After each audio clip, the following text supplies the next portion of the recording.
To fix the Black Ops 6 DirectX crash error, several steps can be taken. Firstly, reinstalling the game and deleting the player's folder. Located in Documents, Call of Duty, Players, may resolve the issue.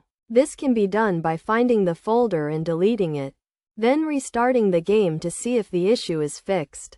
Alternatively, downgrading from Windows 11 to Windows 10 has worked for many people, although this may be inconvenient. Another potential fix is to turn down the resolution in the game. Wait for a few seconds, and then turn it back up to the original setting. This can be done within the game itself and may help resolve the error. A further solution involves adjusting the NVIDIA shader cache size.